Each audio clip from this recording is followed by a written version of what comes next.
This is the brief on Indian tribal arts. India is actually home to over 700 distinct scheduled tribal communities. That's about 8.6% of the population. And their ancient nature-inspired art is an unfiltered window into the country's indigenous soul.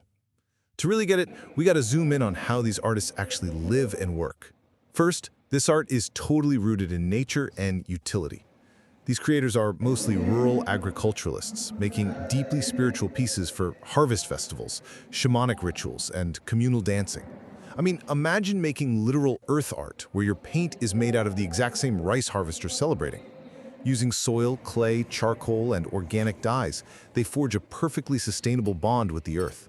Second, the imagery is packed with deep symbolism and incredibly fleeting origins. It's not just decorative. Every single line means something specific about fertility, protection, or ancestral myths.